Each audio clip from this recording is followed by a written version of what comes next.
Haleluya, terima kasih buat Bapak Gembala Senior yang sudah memberikan kesempatan untuk saya jadi bisa share di tempat ini. Haleluya, jemaat Tuhan yang luar biasa. Kalau Anda lihat bangku di depannya kosong, yuk pindah agak depan supaya saya nggak terlalu jauh melihat Anda, saudara. Amin.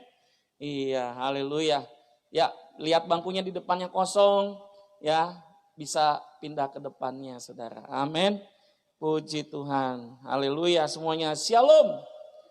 Apa kabarnya?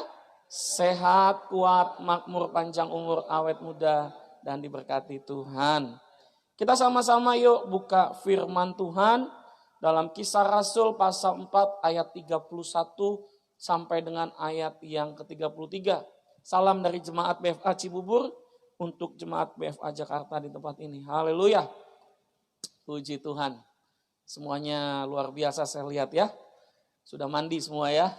Amin, amin, amin ya. Haleluya.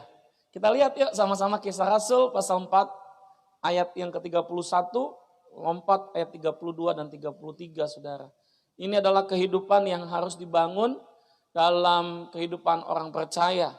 Yesus naik ke surga di hari ke-40 dan Yesus berkata kepada muridnya pada saat dia naik ke surga, ya, untuk mereka saudara menanti-nantikan Roh Kudus.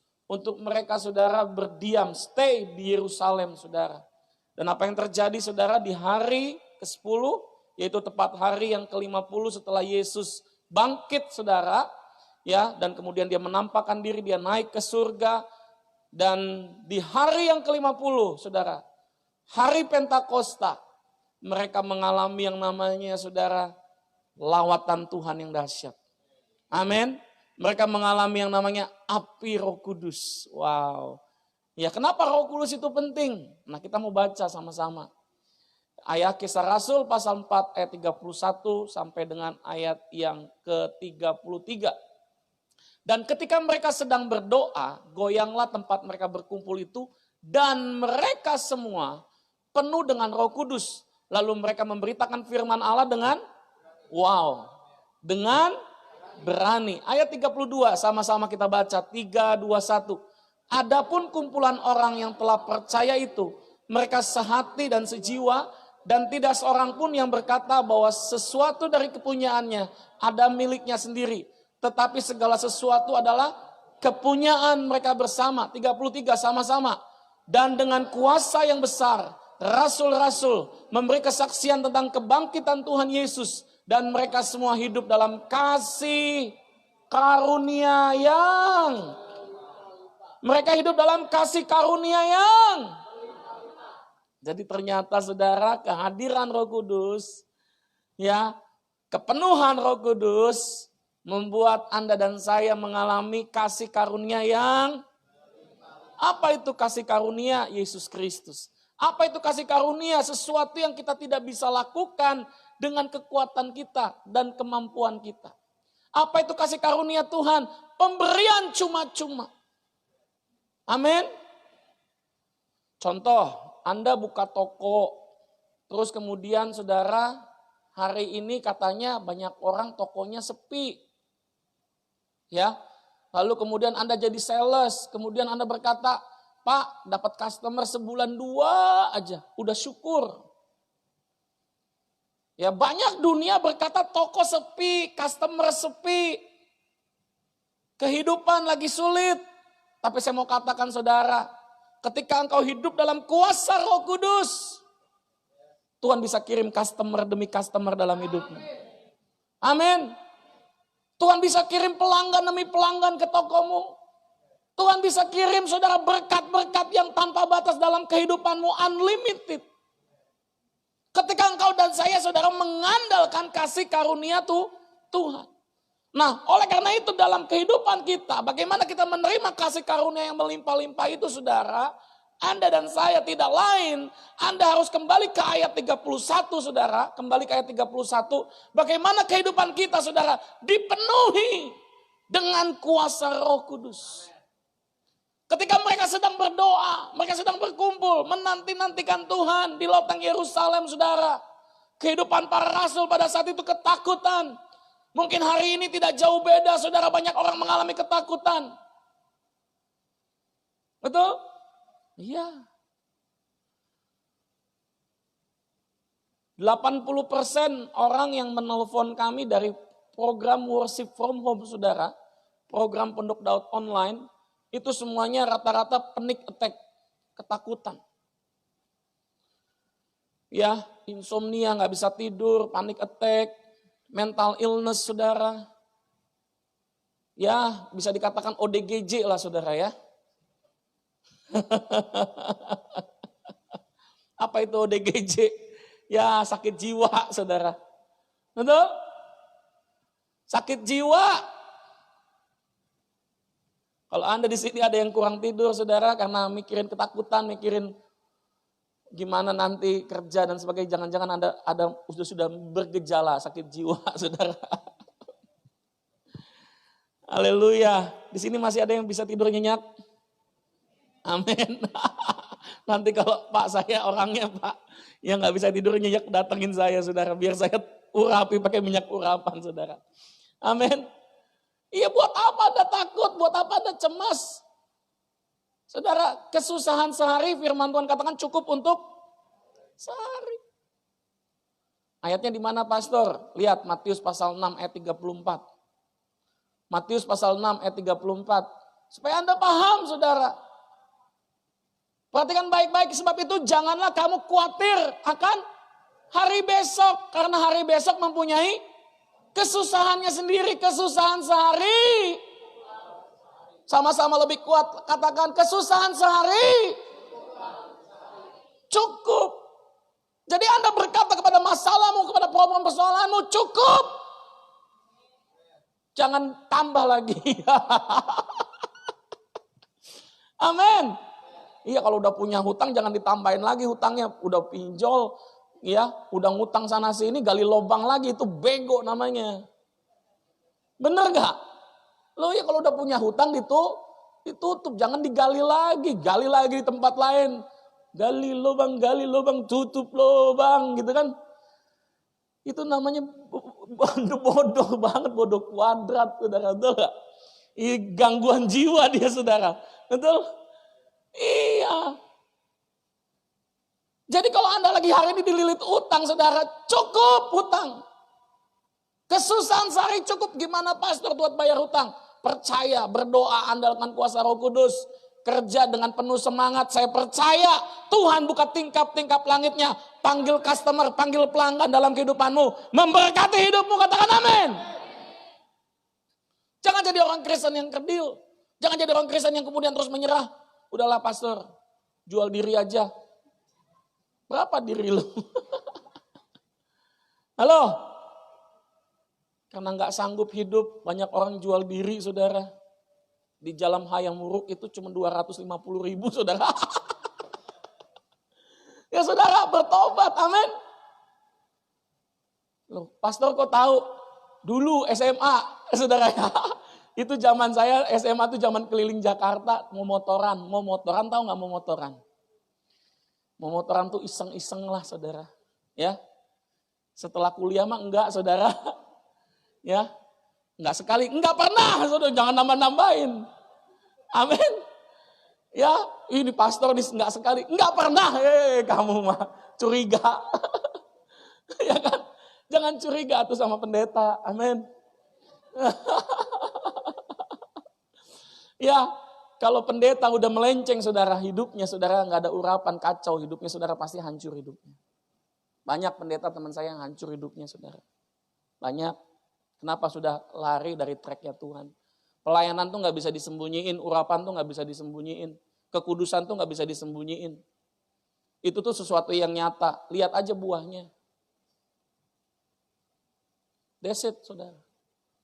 Hamba Tuhan akan dipakai Tuhan, lihat buahnya. Orang bilang Pak Agung begini, Pak Agung begitu, lihat aja buahnya. Jangan kau dengar apa kata orang, dengar apa kata manusia. Lihat buahnya, gembala kita, luar biasa, bangun gereja, 6.000 kapasitas, diberkati Tuhan. Betul nggak? Istri anak diberkati Tuhan, pelayanan diberkati Tuhan. Katakan amin. Kok sampai di situ ya? Gara-gara hayam wuruk ya. Ya saudara ya. Ya hayam wuruk itu hati-hati saudara ya. Ya. Bapak-bapak, amin bapak-bapak. Amin. Ya sebab jangan khawatir tentang hari besok. Karena hari besok mempunyai kesusahannya sendiri. Kesusahan sehari cukuplah untuk sehari. Jadi jangan saudara Anda pusing dengan pergumulan hidupmu, serahkan sama Tuhan. Saya kalau mikirin saudara setiap hari gimana harus ini, gimana harus itu, ya saudara seperti Pak Agung bilang, rambut bisa habis saudara, betul nggak?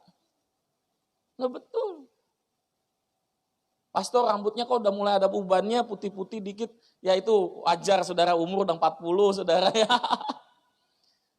Halo?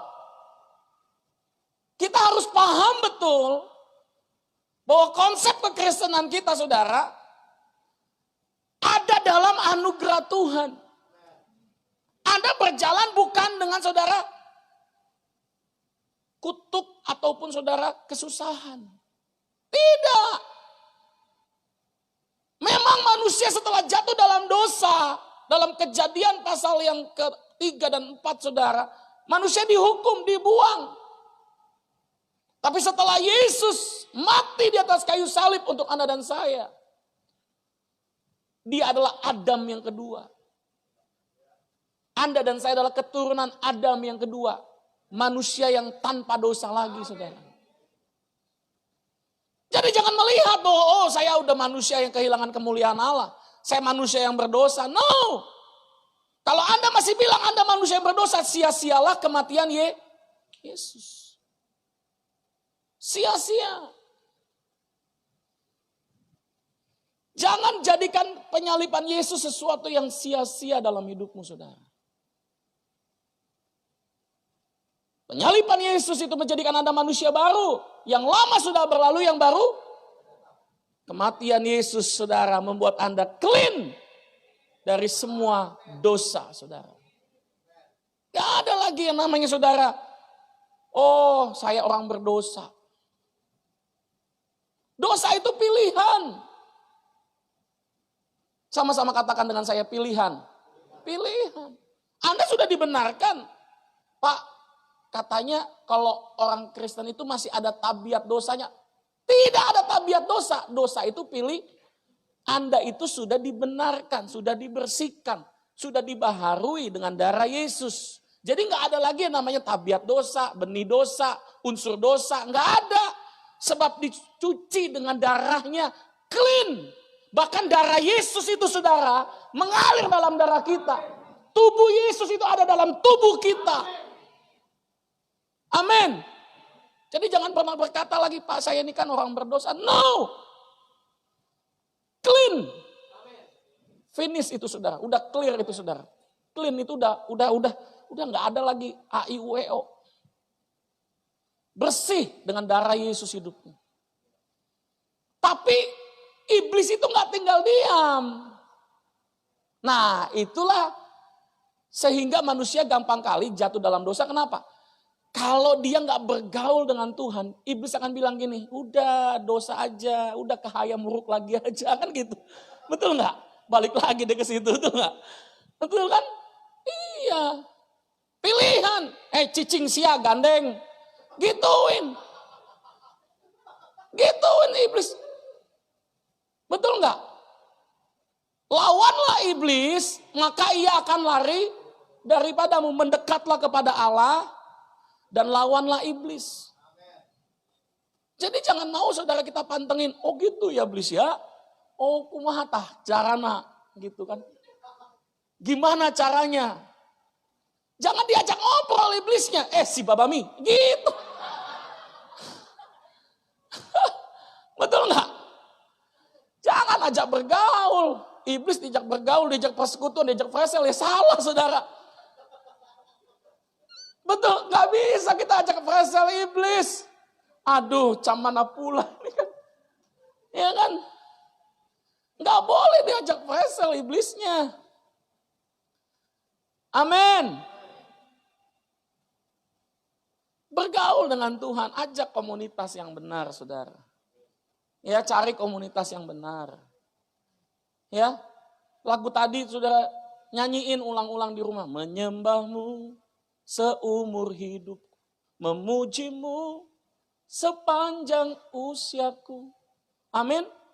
Lu itu saudara. Maka engkau akan saudara gak punya lagi pikiran untuk ke sana. Bahkan untuk taruh di pikiran ini juga betul loh, pilihan untuk naruh di pikiran ini juga itu pilihan. Masa ada burung terbang melayang-layang kita usir saudara? Nggak bisa, burung melayang-layang itu udah memang kerjaan burung. Betul nggak? Itu setan melayang-layang itu sudah kerjaannya setan. Tapi jangan biarkan burung itu saudara bersarang di kepalamu, apalagi sampai dia bertelur dan kemudian dia saudara. Betul nggak? Jangan bikin sarang di kepalamu saudara. Jadi kalau ada datang gitu ya, halusinasi gitu ya, apalagi saudara ya, roh bunuh diri gitu kan. Banyak loh orang saudara udah bunuh diri aja kan gitu kan. Bener gak? Loh iya, itu mah kenyataan hidup. Saya konselingin sehari 5 yang mau bunuh diri saudara. Sehari 5. Itu WA saya tuh udah bunyinya tatut setiap jam itu saudara. Pelayanan online ini asik loh saudara. Ya, makanya saya bikin tim. Saya angkat beberapa pendoa, saya angkat beberapa konselor. Saya bilang kalau saya nggak jawab, Anda yang jawab. Amin. Loh iya nggak bisa saya berdua sama istri saya berdua sendirian pelayanan saudara. Seperti khotbah Rabu kemarin di Bandung saudara. Saya bilang pendeta juga butuh healing, hiburan saudara. Ya kalau nggak healing bisa yang tadinya melayang-layang itu nancep di kepala saudara, bahaya. Betul nggak? Loh iya. Rumah tangga juga harus dirawat. Pernikahan juga harus dirawat. Enggak kata pelayanan nomor 1 terus kemudian waktu dengan keluarga saudara jadi terbengkalai. Enggak. Di tempat ini pelayanan, bangun tim. Amin. Semua melayani.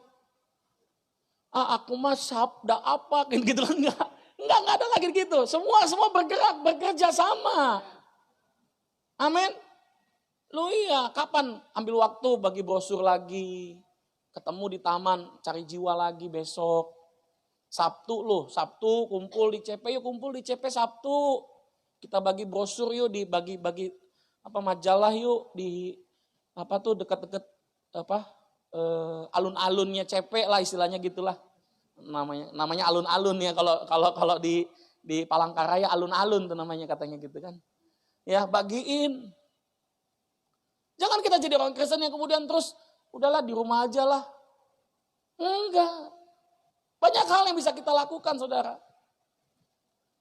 Beberapa waktu yang lalu saudara saya diizinkan saudara melayani di Bali saudara.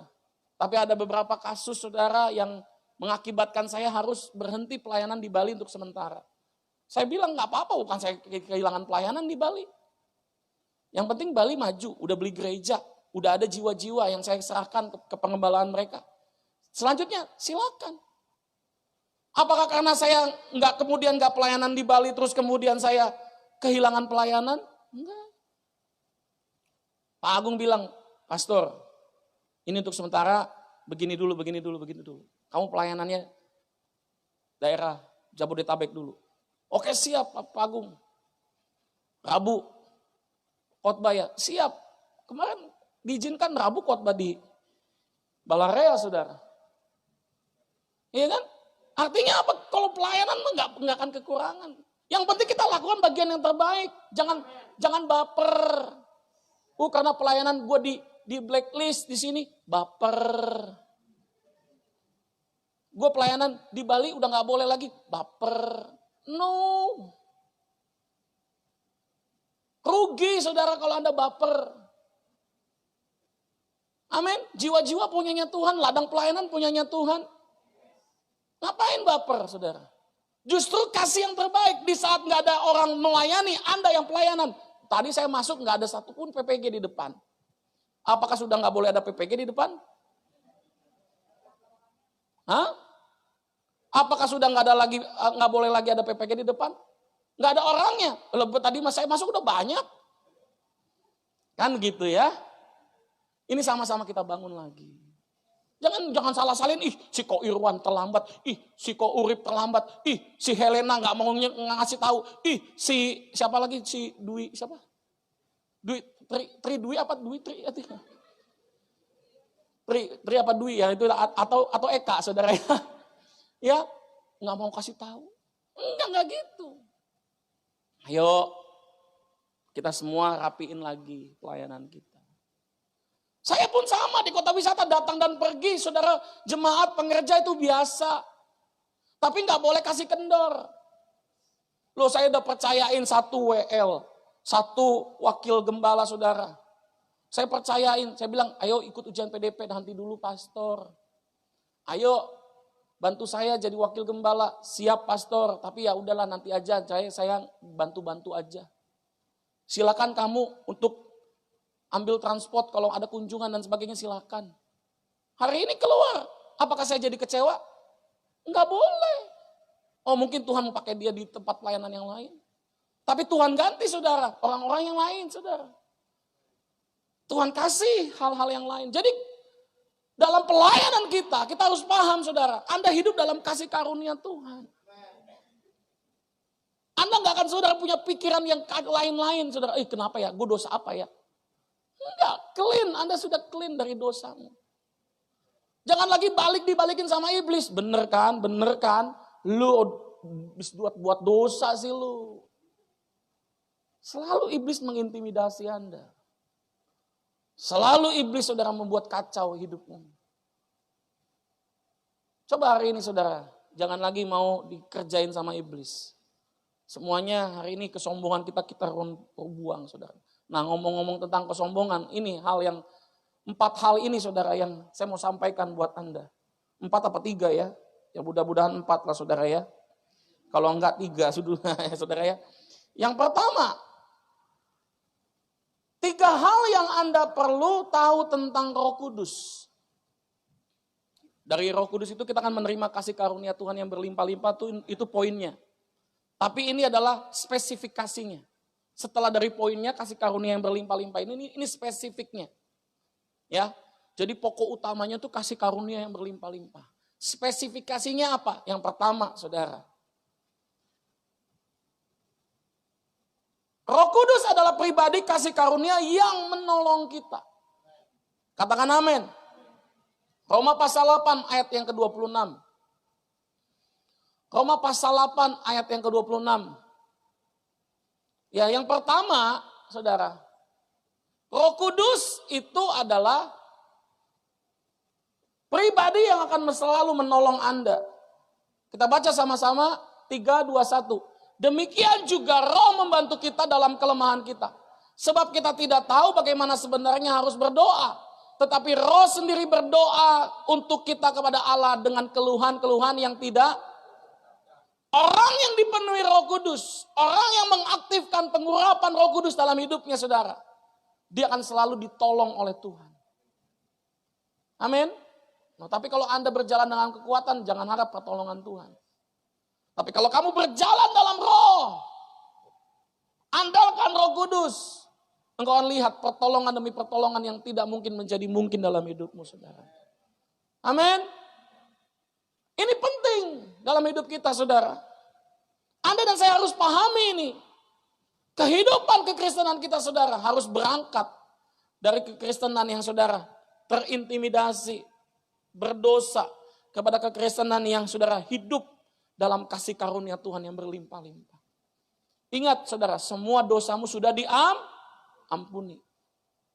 Enggak ada lagi tabiat dosa, benih dosa enggak ada lagi. Kamu 100% sudah dikuduskan, disucikan dengan darah Yesus. Amin. Dosa itu pilihan. Amin. Jangan mau kita dibalikin lagi ke situ. Aku adalah ciptaan yang baru.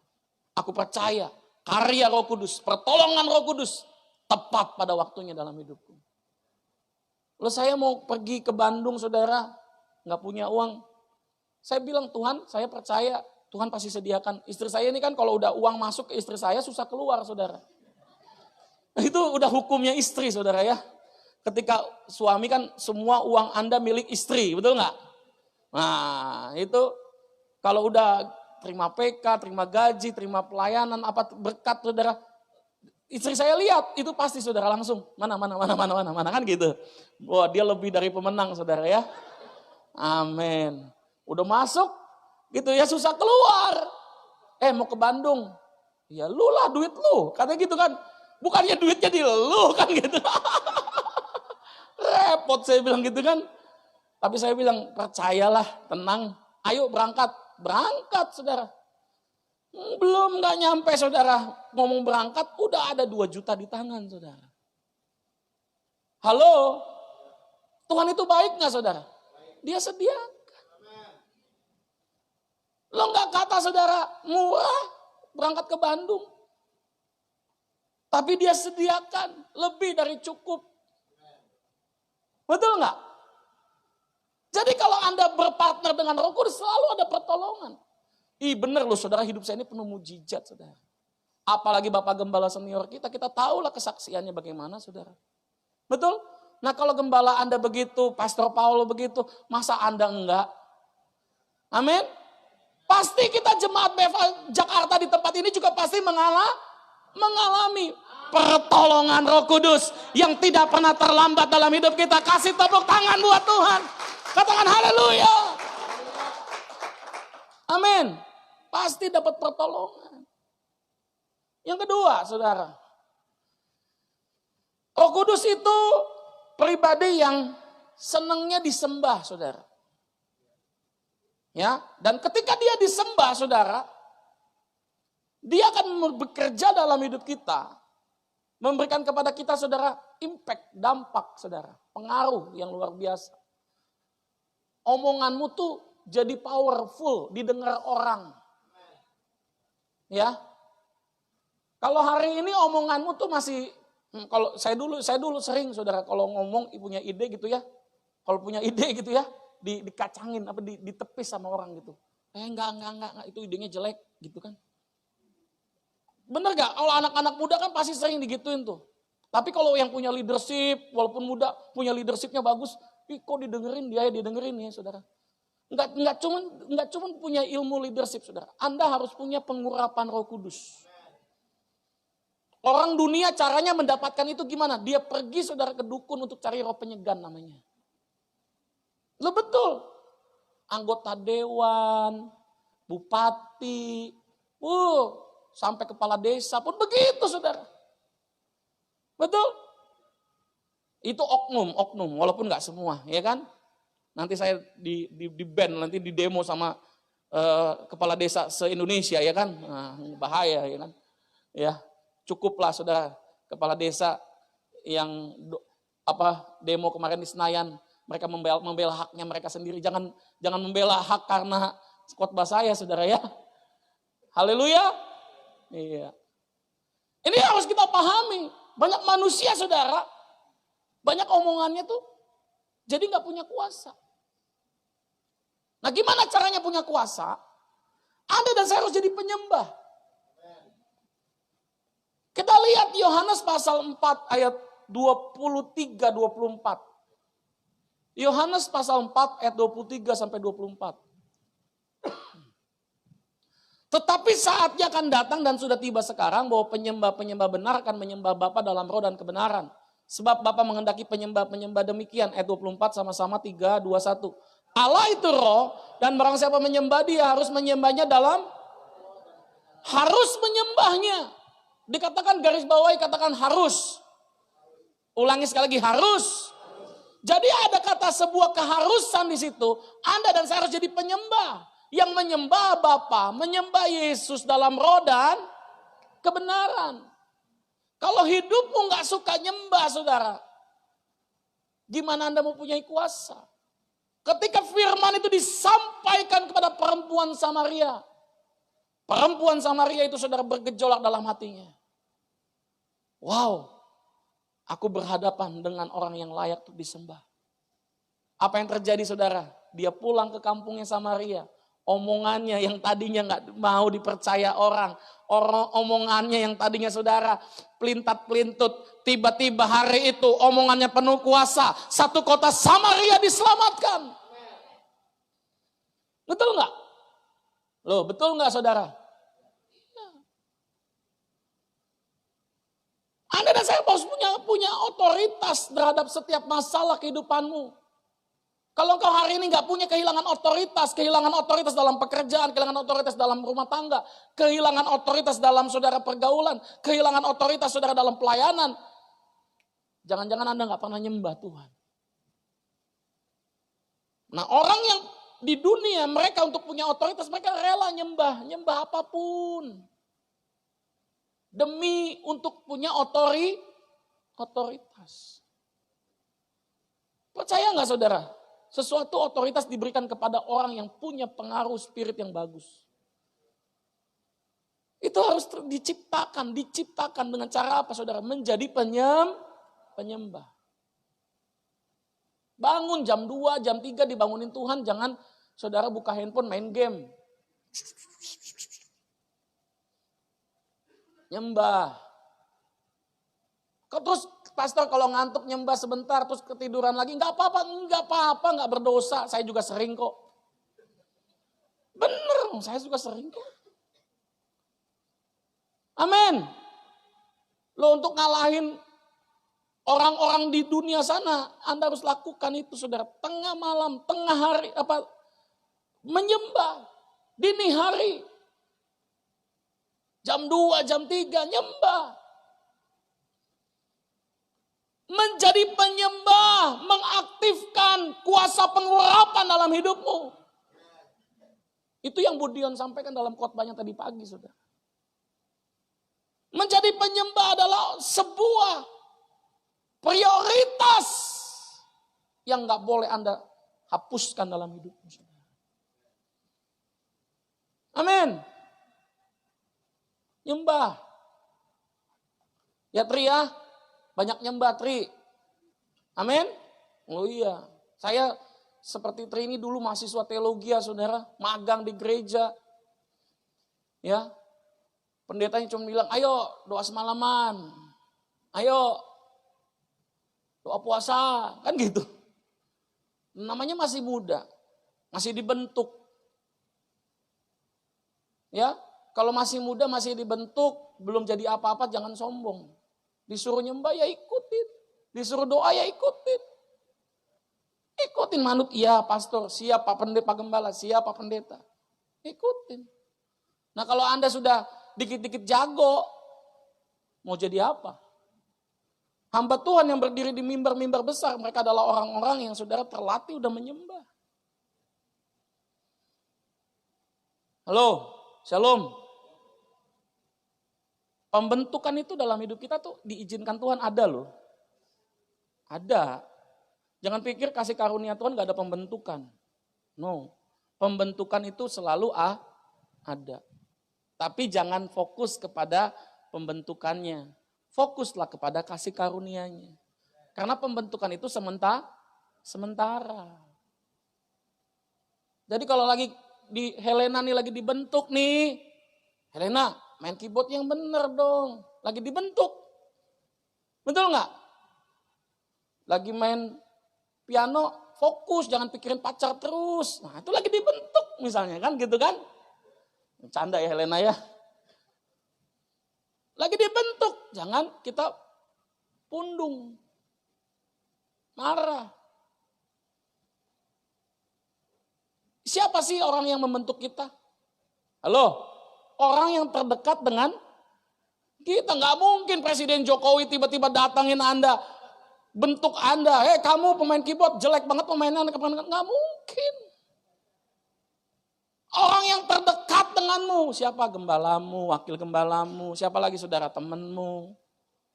Orang yang terdekat dengan. Saya kalau ada di jadi gembala di sini, saya bentuk kalian berdua, betul nggak? Betul, tapi itu kan sementara. Betul nggak? Loh saya juga dibentuk sama Pak Agung. Jadi begini tuh nggak main asal-asalan saudara. Dibentuk. diuji kesetiaan, pelayanan, ketulusan, kadang dicuekin. Lu betul. Gak enak. Tapi kan kita harus setia. Percaya sebentar aja pembentukan itu. Tuhan bilang sama Pak Agung, udah promosiin, udah begini kan enak, betul gak? Udah ajak Yerusalem. Loh saya saudara, tiba-tiba ikut ya ke Yerusalem. Amin Pak, yes, haleluya. Dia bilang gitu. Loh betul kan? Tuhan kasih dengan berbagai macam cara. Jadi kalau hari ini Anda mungkin ada dalam pembentukan Tuhan, tetaplah jadi penyembah. Katakan amin. Penyembah yang menyembah dalam roh dan kebenaran akan menerima kuasa dari Tuhan. Yang ketiga, yang terakhir, nggak usah banyak, nggak usah 4, 3 aja. Amin. Aminnya falas, amin. Roma 8 ayat 6. Roma 8 ayat 6.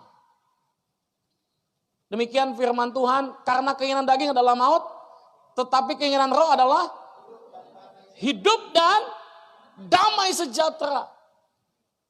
Kalau Anda hidup dalam roh, Anda akan hidup dalam kehidupan dan damai sejahtera.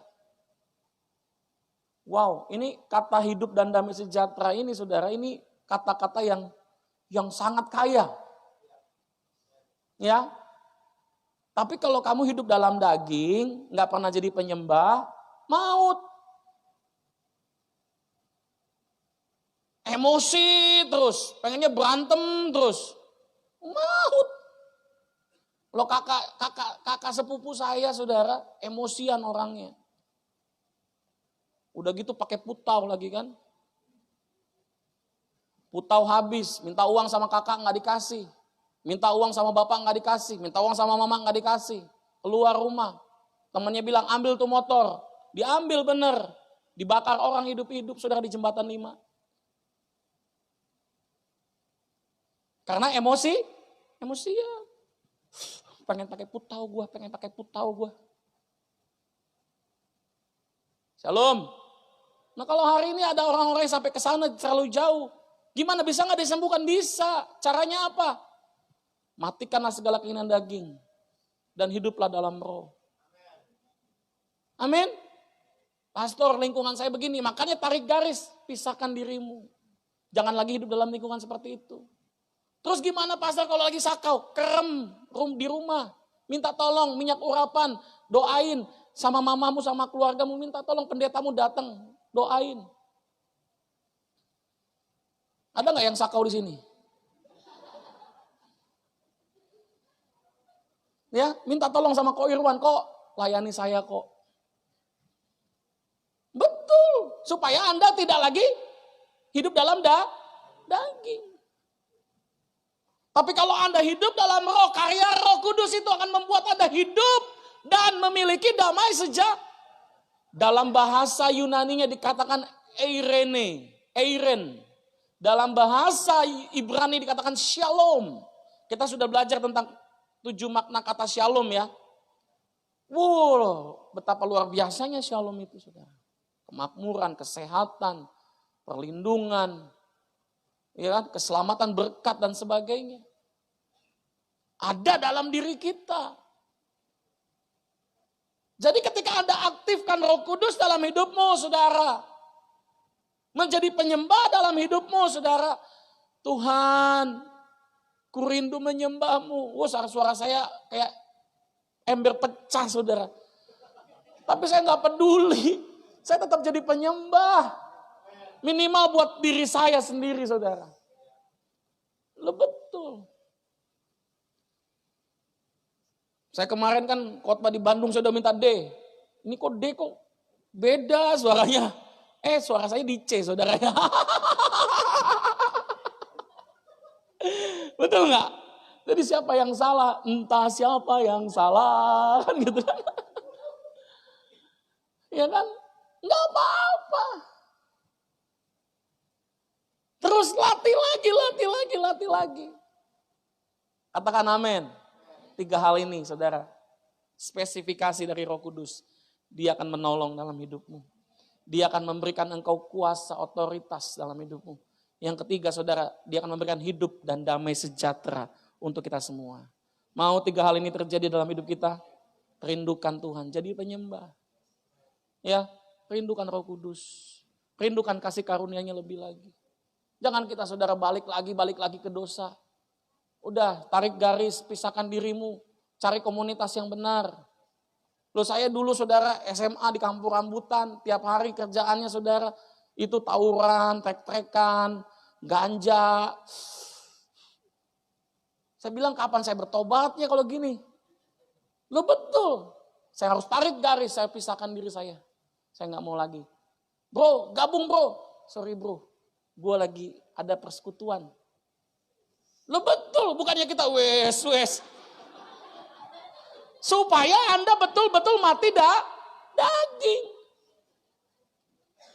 Udah malam gitu kan, bro sini kumpul. Zamannya SMS kan, matiin saudara handphone. Udah. Amin.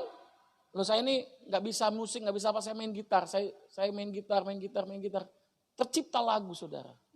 Dari seorang yang gak bisa musisi saudara, tercipta lagu. Iya kan? Udah pernah dengar lagunya? Belum. Udah, tapi ya sebagian kayaknya udah ada yang denger ya. Mau denger gak?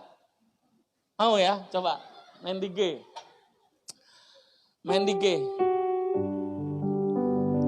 Kau angkat hidupku. Main di D. Anda salah saya.